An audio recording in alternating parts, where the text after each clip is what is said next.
नमस्कार। मैं प्रोफेसर पूरनमल मीना से आचार्य हिंदी शहीद कैप्टन रिपुदमन सिंह राजकीय महाविद्यालय सवाई माधोपुर। आज हम बीए पार्ट सेकंड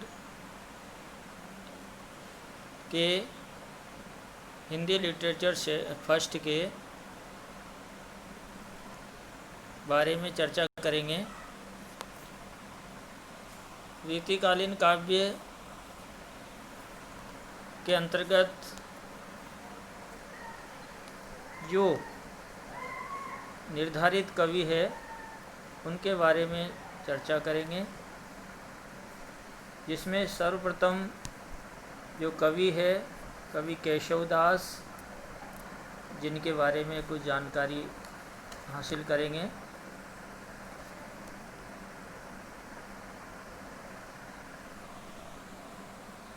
आचार्य केशवदास रीतिकालीन के महान कवियों में जिनका नाम शुमार है, उनके बारे में कुछ जानकारियाँ हम शेयर करेंगे। आचार्य केशवदास के जन्म के बारे में बताते हैं। इनका जन्म 1618 ईस्वी में हुआ और मृत्यु 1680 विक्रम संवत में हुई। केशव को रीतिकाल के प्रवर्तक एवं महाकवि पंडित के रूप में भी जाना जाता है। इनका मूल रूप से जो निवास बताया गया है, जो राजस्थान के भरतपुर के डीग कस्बे के पास कुमेर गांव से माना गया है, जो कि राजस्थान और उत्तर प्रदेश का क्षेत्र है। और इनके काव्य में इसीलिए ब्रजभाषा का पुट दिखाई देता है। इनके बारे में कहा जाता है कि ये ओरछा नरेश रुद्र प्रताप के आश्रयदाता माने जाते हैं। जैसा कि कहा गया है कि रीतिकालीन कवि जितने भी हैं, उन्होंने राज्याश्रय में रहकर के ही अपनी रचनाओं को अंजाम दिया है। इसी कड़ी के रूप में केशव भी ओरछा नरेश रुद्र प्रताप के आश्रयदाता माने जाते हैं। केशव के अपने काव्य में नारियों को विदुषी के रूप में माना है, जो कि उदाहरण स्वरूप केशव की शिष्या प्रवीण राय थी, जो नृत्य में प्रवीण एवं विदुषी मानी गई है।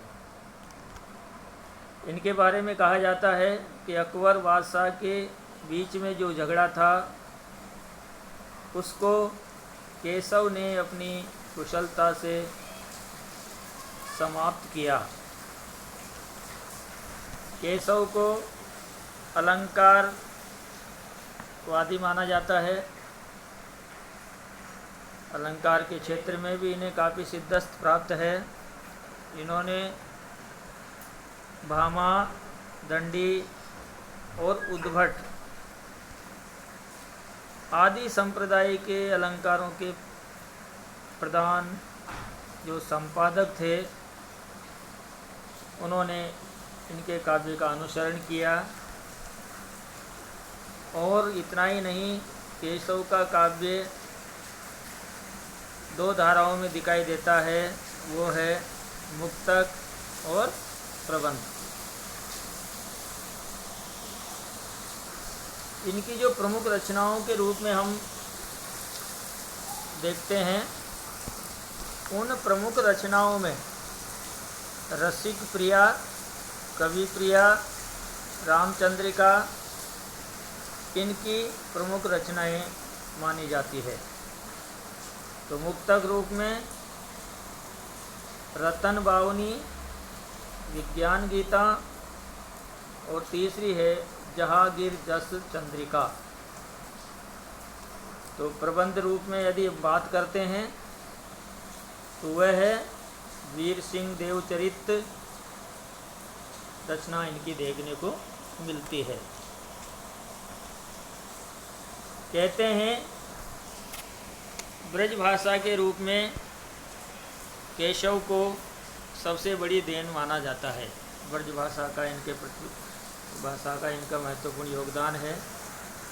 केशव ने काव्य का शास्त्रीय पक्ष को संपूर्णता के साथ अपने काव्य में समाहित किया है।